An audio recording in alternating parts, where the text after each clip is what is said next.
Bismillahirrahmanirrahim. Assalamualaikum warahmatullahi wabarakatuh. Alhamdulillah kita memasuki puasa hari kedua. Harapan kita tentu kita tetap sehat, semangat dalam menjalankan ibadah puasa. Puasa Ramadan seperti kita ketahui telah diperintahkan pada umat-umat terdahulu seperti yang dijelaskan dalam surat Al-Baqarah ayat 183.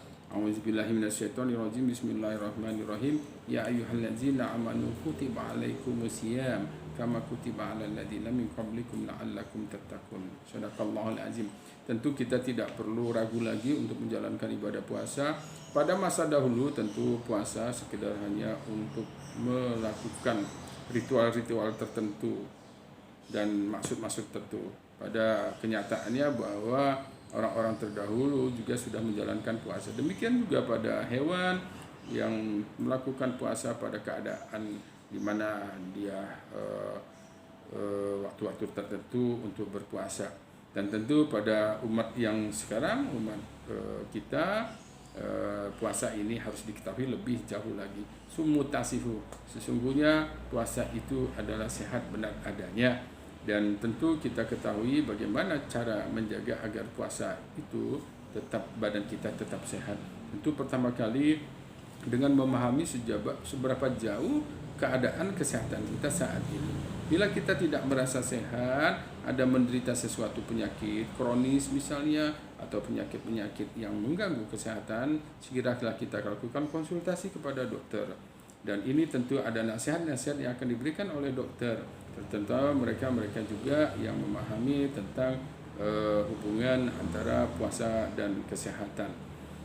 Di Indonesia mungkin puasa tidak selama apa yang terjadi di beberapa negara di sana, negara bagian Skandinavia, di mana puasa sampai 17-19 jam.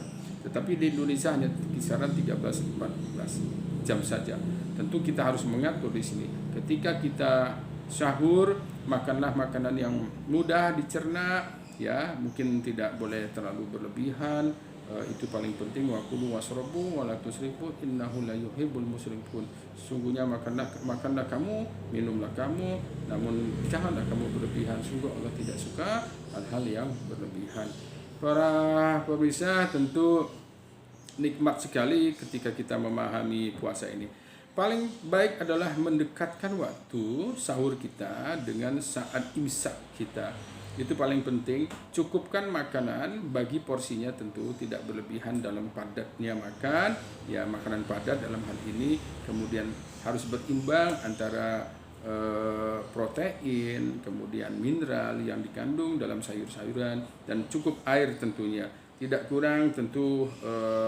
Dalam hal ini kita tetap harus menjaga kebutuhan cairan kita. Paling tidak dalam saat sahur kita mengkonsumsi kurang lebih sekitar 500 cc air. Itu penting sekali. Nah, tentu jangan dalam hal ini tidak boleh berlebihan sehingga kita menjadi kembung dan sebagainya.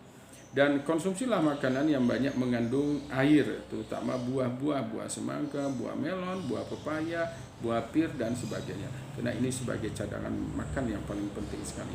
Demikian pada hakikatnya bahwa bagaimana sesungguhnya kita menjaga sahur kita.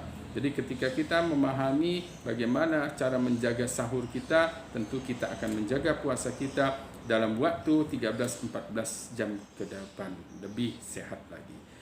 Selanjutnya tentu kita akan ikuti program ini untuk memasuki puasa yang ketiga. Tip bagaimana sesungguhnya ketika kita berbuka puasa.